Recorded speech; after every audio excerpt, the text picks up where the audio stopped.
Hi guys, welcome back to my channel. So for today's video, we are going to Devon-les-Bains. It's currently the Ascension Day here in Switzerland, so it's a holiday. I'm together with my friend. Okay, and then we're going to France.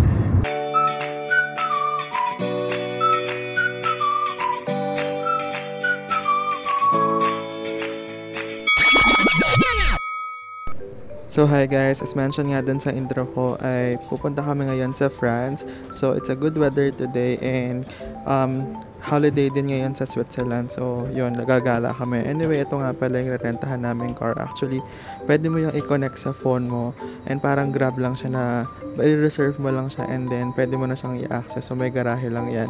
Anyway, ang binayad pala namin dito dun sa renta ng car is around 120 francs or mga nasa 6,000 to 8,000 pesos yan.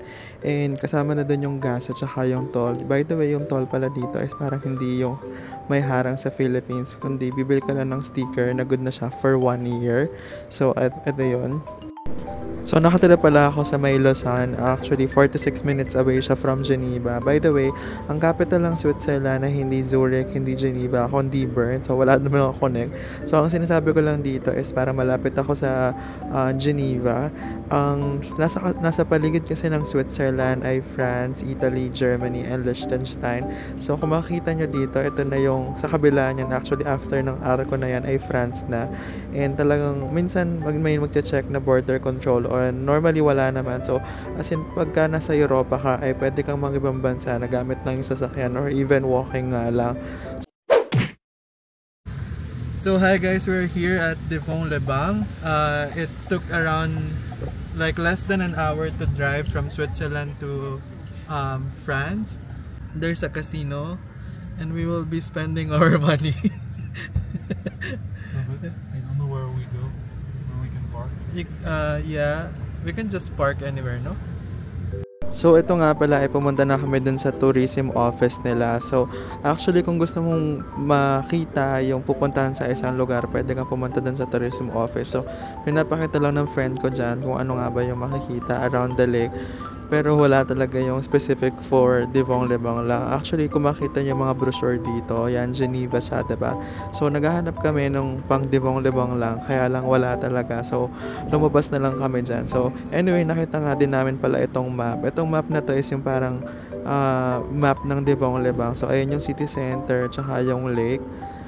Gusto namin pumunta dun sa old town nila or dun sa city center nila as well as maglibot-libot or magwalk dun sa Devon. So, yung lake sa Devon. Ito, tinuturo ko dyan kung nasa na tayo. So, dito kami malapit dun sa may casino. Anyway, yan na nga kung makikita nyo. Flag na ng France yan. So, ito yung pinaka-city center nila. Wala naman masyado makikita dito. Parang maliit na village lang siya. Ayan, para may monument dyan. Pero hindi ko na alam kung sino. And kung maglalakad ka ng konti, ayan, makikita mo na yung lake. So, it's a small lake actually and sobrang ganda ng weather, sobrang sunny. So, halos ng lahat ng tao ay nasa labas. Actually, may nakita nga kaming restaurant dyan na kaya lang kasi nung nakita ko yung menu, parang vegetarian halo. So, sabi niya, wag tayo dyan. So, anyway, pumunta na pala kami dito sa may Thai place. So hindi naman mapili yung Swiss friend ko. So, kumakain din naman siya ng mga Asian food. Ayan. Actually, in-expect namin dito na medyo mura siya as compared to Switzerland kasi nga nasa France na kami. Alors, on va prendre la salade papaye aux crevettes. D'accord. C'est possible d'avoir 2 assiettes pour partager juste l'entrée. D'accord. Et puis ensuite, un poulet aux noix de cajou. Oui, par moi. D'accord. Et moi, le poulet sauce piquante. D'accord. Et comme poisson? Et à boire... Coca Zero pour moi. D'accord. Et moi, un jus de pomme. D'accord. S'il vous plaît. C'est tout bon. Oui, Merci. Merci. So pour entrée, papaya salad. So pour moi, I ordered poulet noix de cajou. Avec riz et toi? Poulet sauce piquante. The basilic. Yeah, there's Basilic.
Hi guys, welcome back to another video diary here in Switzerland. So for today's video, actually we'll be having a barbecue here at Plage Vidi.